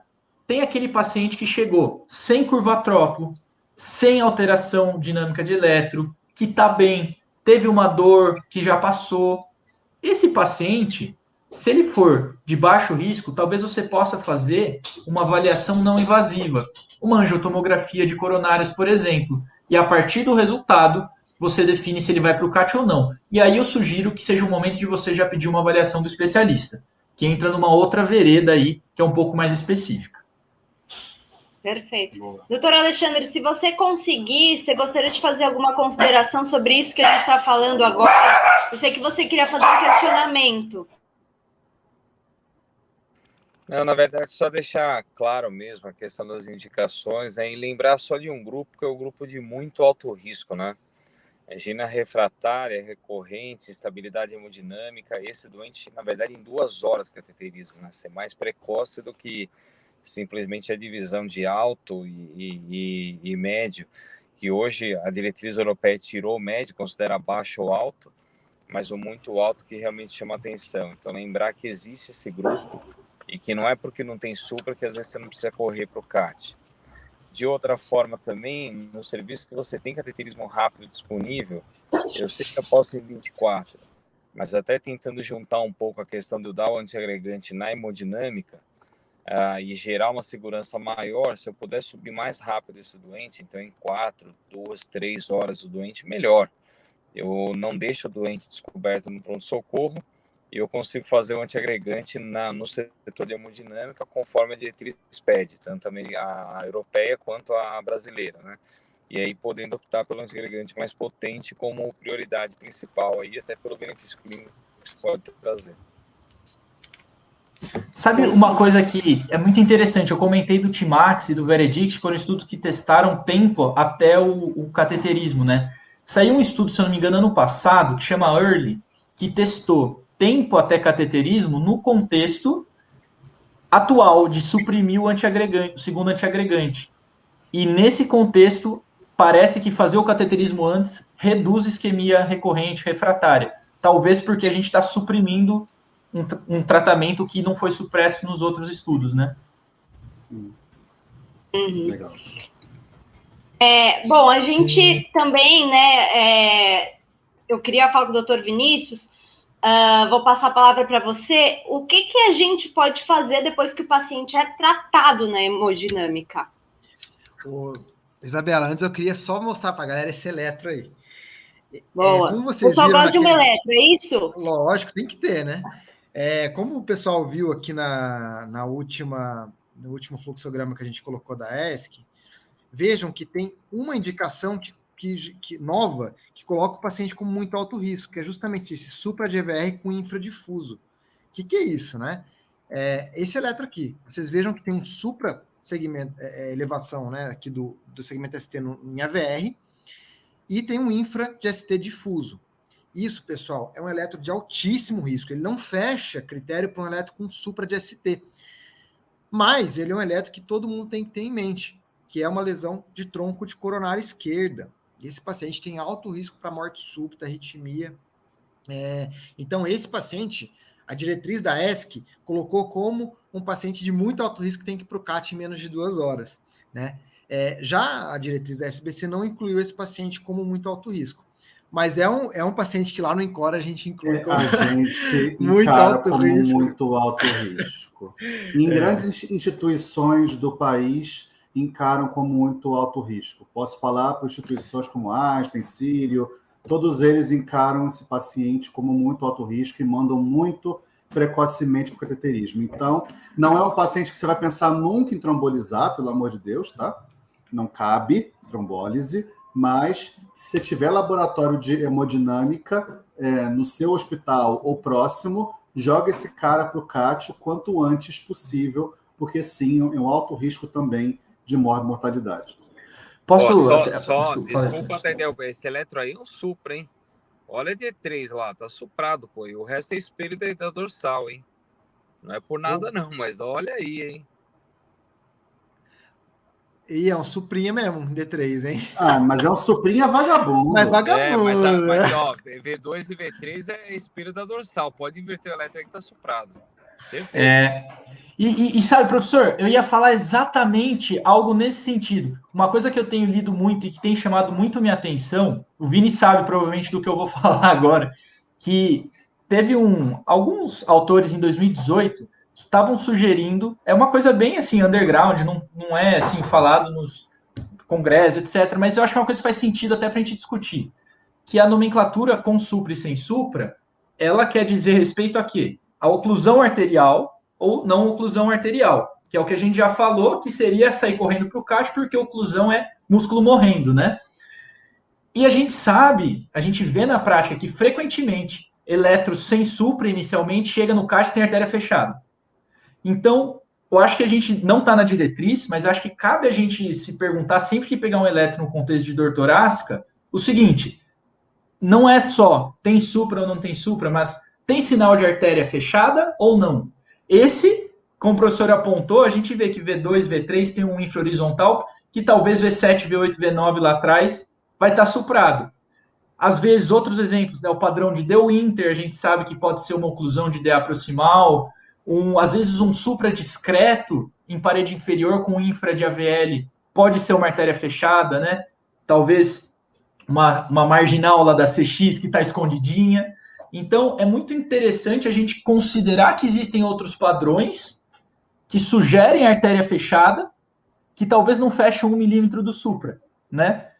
E suspeitou disso, eu acho que a gente poderia, assim, off-label, off-records, colocar como uma indicação de levar para o CAT se tiver disponível, né? Porque o conceito de artéria fechada é o mesmo, tendo supra ou não. Tem artéria fechada, tem músculo morrendo, né? Mas vamos deixar claro que isso é bem conhecido para especialista, né? Porque do especialista, claro. Realmente pegar para o médico geral conseguir ter essas nuances do eletro, né? Vamos, né? Só deixar claro, gente, isso aí somos especialistas, né? A gente faz isso todo dia, o dia todo, a gente, né, dorme vendo eletro, então, né, é uma coisa que você tem que realmente tentar consultar, né? Ter sempre um especialista junto com você, seja presencialmente ou por telemedicina, né? Para ajudar nessas interpretações aí eletrocardiográficas, né? E não indicam trombólise, também é importante dizer. Sim, né? Aquilo que parece é melhor levar para o CAT. Mas é muito importante, pessoal, acho que assim, pelo menos ter em mente o eletro do supra de EVR infradifuso, que isso tem que ter na cabeça, né? Isso mesmo o especialista e não especialista, né? Isso é verdade. Esse aí, isso tem que ficar claro. A Isabela estava falando dos cuidados pós-cateterismo, né? Então, ela perguntou, né? A gente tem que, obviamente, o paciente chegou do CAT, ele vai ficar monitorizado lá no pronto-socorro na UCO, né? De preferência na unidade coronariana, pelo menos 12, 24 horas. Um cuidado que a gente tem que ter também vai depender do onde que foi a punção dele, se foi radial, que é o que a gente sempre prefere, porque tem menos sangramento, ele vai ficar com uma pulseirinha lá, e a enfermagem tem um protocolo de desinsuflando essa pulseirinha, né, da radial, que geralmente é umas 4 horas que fica, e tem um introdutor, se for femoral, fica um introdutor lá, que tem que ficar pelo menos 6 horas, o paciente repouso absoluto, e depois que a gente tira a pulseirinha radial ou tira o introdutor femoral, aí esse paciente pode comer. Lembrar que esse paciente precisa repetir eletro, precisa repetir marcador, fazer um ecocardiograma pós-angioplastia e ficar monitorizado pelo menos 12 a 24 horas. Só um adendinho, né? Quando você faz um CAT femoral, você vai tirar o introdutor, o paciente tem que ficar em repouso por mais 6 horas. Ele até pode se alimentar, mas ele não pode sentar para se alimentar. No máximo, uma elevaçãozinha ali de 20 a 30 graus do decúbito para tomar e comer alguma coisinha. O cara só vai conseguir comer como gente 6 horas após tirar o introdutor, que ele não pode dobrar, em hipótese alguma, a perninha. E outro adendo, professor, 6 horas depois do residente da cardio tirar o introdutor femoral. Exatamente, isso é coisa de residente. E nossa mão fica tremendo. E R1 de hemodinâmica. Fica formigando, né? Exatamente. Dói pra caramba, tem que apertar com gosto. Com gosto. E sangra. Por sangra 20 minutos, hein? 20 minutos. 20 minutos. E aí, outro cuidado é a prescrição do paciente, né? Que essa daí, a diretriz nova colocou esse mnemônico aí do ABCDI de prescrição de alta para esse paciente. Você quer comentar, doutor Leonardo? Não, isso aqui é só para ir de mensagem, né, para o pessoal, né, da prescrição de alta, né, que todo mundo, né, que sofreu um infarto do miocárdio, né, necessariamente tem que ir embora, salvo alergia, ir embora com AS, né, AS é a medicação que, né, eu brinco há muitos e muitos anos, que se a pessoa abrir a boca, estou com dor no... Antes de falar peito, quando ele abrir a boca pro P, tu já joga o AS na boca dele para ele já engolir de cara, não precisa nem terminar a frase, você já dá AS para o cidadão, né? O beta-bloqueador, que ele é muito importante nos pacientes com disfunção, isso é importante que certas medicações, elas são fundamentais em pacientes com disfunção ventricular, caso do beta-bloqueador da espironolactona, né, principalmente, enfim... Lembrar do segundo antiagregante, que eu espero que o doutor Alexandre volte, que eu quero que ele fale sobre o descalonamento dos antiagregantes, né? Enfim, clopidogrel, ticagrelor ou prasugrel, de acordo com o que você utilizou na sala de hemodinâmica. O D do dinitrato de isosorbida, né? Por isso que é um D, né? Lembrando que tem o dinitrato ou o mononitrato de isosorbida, que é o nitrato, que é basicamente para tratar a dor do paciente. Estatina que tem que dar para todo mundo, lato sensu nesse contexto e a espironolactona para aquele com disfunção ventricular. E o nosso inibidor de ECA, né, ou BRA, se o paciente tiver qualquer contraindicação por tosse ou angioedema, enfim, alguma contraindicação do uso do IECA, um BRA, e se tiver risco de sangramento elevado, lembrar de inibidor de bomba de prótons, que vocês podem tomar. Você vê aí a polifarmácia, o cara vai meter no estômago dele, né? Então, se tiver risco maior de sangramento, principalmente pela dupla antiagregação, é muito importante. E lembrar também que são pacientes, né, que muito com disfunção ventricular entram em risco maior de infecções e de complicações por infecções, e tem que ser vacinados para influenza e pneumococo. Mas antes de falar disso aqui também, eu queria que vocês, meninos, comentassem um pouco, por exemplo, que a gente pensa muito em mandar o cara para casa com AS e um clopidogrel ou ticagrelor, mas e se o cara tem uma fibrilação atrial, um trombo no ventrículo esquerdo, um trombo no átrio esquerdo, e tem indicação de anticoagular? A gente faz o quê? Olha, essa é uma situação que, assim, a gente está falando agora, assim, de prescrição pós, né, assim, algumas minúcias. Primeira coisa que eu acho que vale a pena a gente começar, antes do cara anticoagulado, você está em qualquer lugar, você vai dar alta com um infarto, esse cara tem que sair com clopidogrel e AS. Esse é o padrão do cara que teve uma síndrome coronariana aguda. O estudo CURE já mostrou lá atrás, acho que 2001, que tem que fazer isso. Aí que surge o problema. E se esse cara tem indicação de anticoagulação, né? Por exemplo, ele toma varfarina por uma fibrilação atrial, ou toma varfarina, pior ainda, por um TEP. Eu vou dar alta para ele, vou deixar ele com 2 antiagregantes e o anticoagulante. Será que isso é muito? Será que isso é pouco? Qual que é a questão? Obviamente, por plausibilidade extrema até, 3 remédios que fazem sangrar mais vão sangrar mais do que 2. Então, nosso dilema vou deixar 3, vou deixar 2? E a resposta obviamente, depende. A mensagem principal, e eu acho que isso acaba caindo um pouco na vereda do especialista, mas a mensagem principal é assim: o cara precisa de anticoagulação por TEP, por fibrilação atrial, ele vai ter anticoagulação. Agora a gente vai ter que se virar com os antiagregantes. Como assim? Acabei de angioplastar o doente, há consenso de que ele vai ficar pelo menos um pouquinho com os 3 remédios. Precisa de dupla, porque ele acabou de colocar um stent, e ele precisa de antiagregação, da anticoagulação para a causa que ele já precisava antes. Agora, por quanto tempo ele vai ficar com tripla? Pela ESC, 1 semana, você deixa ESC, clopidogrel, e aqui não é ticagrelor, não é prasugrel. Se vai fazer com o anticoagulante junto, é clopidogrel, assim como a trombólise. Vai ficar 1 semana com os 3, e depois, você lembra que eu falei que o clopidogrel vai ficar por mais 1 ano? Aqui, o cara que toma anticoagulante também vai ficar mais 1 ano com clopidogrel, mas sem o AS. Ou seja, 1 semana de tripla, depois 1 ano com o anticoagulante e o inibidor do P2Y12, o clopidogrel, e depois, provavelmente, só anticoagulante, mas aí é uma decisão ambulatorial do especialista. A SBC coloca que você pode deixar tripla por mais tempo. 1 mês, eventualmente até mais. E aqui a mensagem que eu acho que tem que ficar vai ser pesar trombose contra sangramento. No mínimo vai ficar tripla por 1 semana e esse paciente sempre vai manter o anticoagulante e, em geral, o clopidogrel por mais 1 ano. Se vai ficar 1 ano, 6 meses de dupla, aí vai ser a decisão do cardio, acho que isso não faz parte do contexto de PS.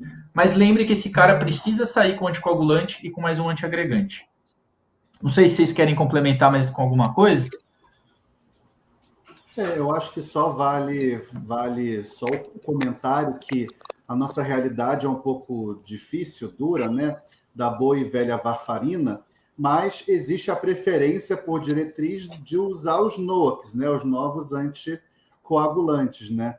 Então, obviamente, se você for ter que entrar neste contexto de anticoagular e antiagregar ao mesmo tempo, e for possível para o seu paciente fazer uso, comprar NOAC, um dos novos anticoagulantes que não necessita de dosagem de INR, né?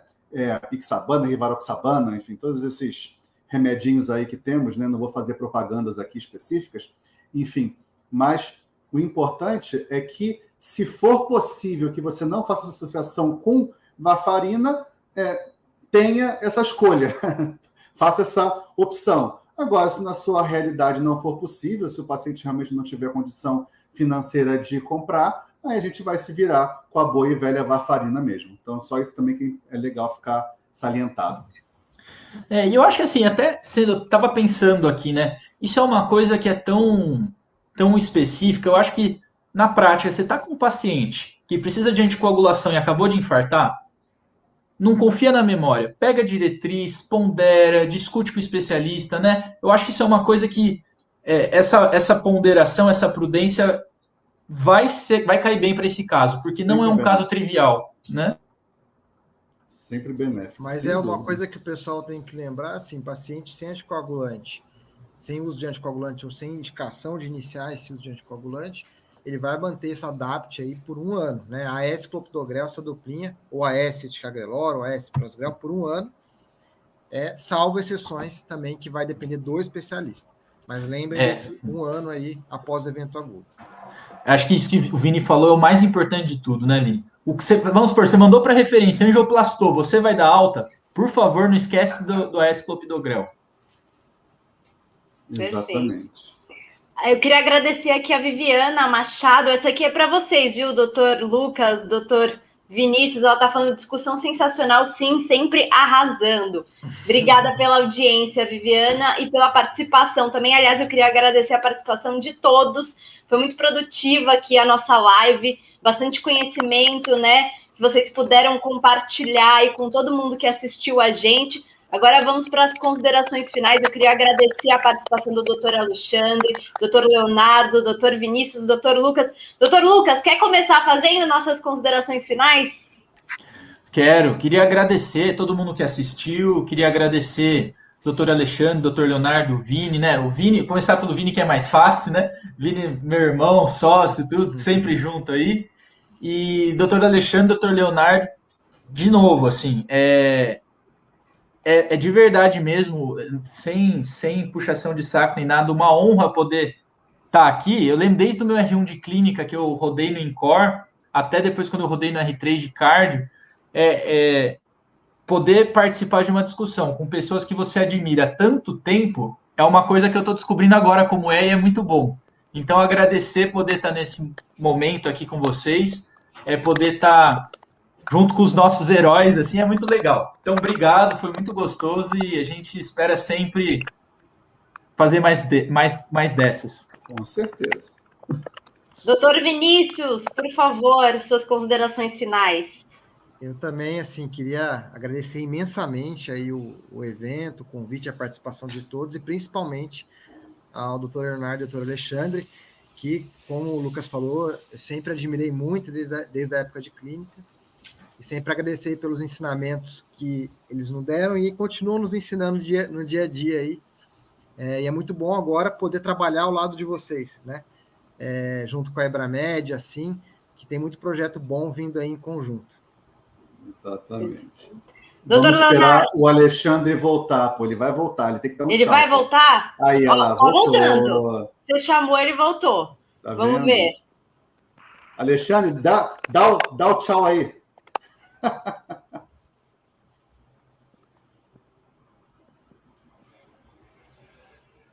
Peraí que eu entrei de novo agora. Eu peço, na verdade, eu agradeço o convite. Peço desculpa pela conexão, porque realmente caiu, não era nem a conexão, mas acho que o fato está no iPhone. E a gente vai estar à disposição aí para outros eventos. Eu espero que tenha aproveitado. Eu acabei falando pouco, mas a gente fica à disposição e, obviamente, em breve. A gente faz uma próxima que você falar mais. Não, isso é uma pena, eu esqueci de falar. Foi uma pena o professor Alexandre falar pouco, que eu queria aprender. Pois desculpa para fazer outra. É sempre um aprendizado. Próxima, sempre um aprendizado eu vi ele falar. Para a próxima. Isso aí é tudo. Eu fiz toda uma programação para eu falar pouco e Portugal falar muito, ele caiu para cacete, né? Não, isso é tudo. É assim, ó. É tudo vocês ficarem com mais vontade da próxima, porque é uma oportunidade. Quando o doutor Alexandre fala, assim, é uma oportunidade. Com certeza. Doutor Leonardo, você quer encerrar aí com a sua consideração final? Sim, por favor. Primeiro, agradecendo a todos que acompanharam essa live. Vi que foi uma audiência muito boa, participativa, pessoal perguntando, pessoal curtindo, agradecendo, elogiando. Isso foi muito legal, foi muito gratificante. Agradeço imensamente o convite que eu fiz e os meninos da SIM aceitaram. Assim, é um orgulho ter tido esses rapazes como residentes. Estão traçando um caminho brilhante e me sinto muito feliz de estar conseguindo participar com a nossa escola desse caminho deles, que eu tenho certeza que nós e eles vamos crescer muito com essa parceria. Tende a ser uma parceria muito duradoura, né, que vai vingar com muitos cursos, muito ensinamento, com muito aprendizado, né? E assim, foi excelente, estou felicíssimo com essa live. E agradecer também ao Alexandre, meu amigo de longa data. Já passamos por muitas aqui, que também está conosco nessa empreitada da escola. Que pena que ele não pôde participar tanto, que, como eu falei, muito feliz dele ter aceitado essa empreitada por toda a competência técnica que ele tem. Realmente ele tem um conhecimento muito, muito grande, ainda mais nesse tema de antiagregantes, ele realmente sabe muito desse tema. Então, uma pena que ele não participou tanto, mas faremos uma nova aí, talvez mais voltada só para antiagregantes, quem sabe, para poder extrair bastante aí os conhecimentos do nosso colega. E agradecer também a todos e convidá-los, obviamente, né, para conhecer, né, tanto o pessoal da SIM, a Melissa SIM, o site deles, os cursos deles, e dizer que eles são também professores dos nossos cursos aqui também da escola. A parceria não só com os cursos práticos dele, mas também fazem parte do nosso corpo, né, clínico aqui de professores que vão abrilhantar aqui os nossos cursos de pós-graduação e de aperfeiçoamento. Então, venha também para o nosso site, para o site da Pós-Med, posmed.com.br, conhecer os nossos cursos, né? Temos mais de 50 cursos de pós-graduação e aperfeiçoamento. Temos vários cursos gratuitos, né? Módulos gratuitos para você conhecer um pouquinho da gente e dar o seu feedback aí do que você está achando, né? A gente está sempre aqui em processo de crescimento, de melhoria, né? Estamos criando cada vez mais cursos, criando cada vez mais eventos. Estamos também com o pessoal da SIM desenvolvendo aqui, bolando parcerias e novos eventos e novos cursos aí para a gente lançar. Então, aguardem aí por novidades. Enquanto isso, venham nos conhecer, venham aí crescer junto com a gente e melhorar o conhecimento de vocês. Muito obrigado a todos. Perfeito, doutor Leonardo. Eu vou terminar aqui lendo um comentário muito bacana. A Priscila Germano, ela fala assim: parabéns, eu sou enfermeira e essa live nos ajuda muito. Estou fazendo uma pós em enfermagem cardiológica e hemodinâmica. Então, eu queria encerrar justamente com esse comentário, que eu acho que é justamente o que os doutores queriam, né? Compartilhar conhecimento e incentivar vocês aí dentro dessa área. Então, obrigada a todos que participaram, mandaram perguntas, mandaram comentários, foi muito bacana. Mais uma vez, obrigada aos doutores Lucas, Vinícius, Leonardo e o doutor Alexandre, que já está convocado, então, para a próxima live, para compartilhar aqui mais o que ele sabe, porque ele é um cara muito experiente, muito bom.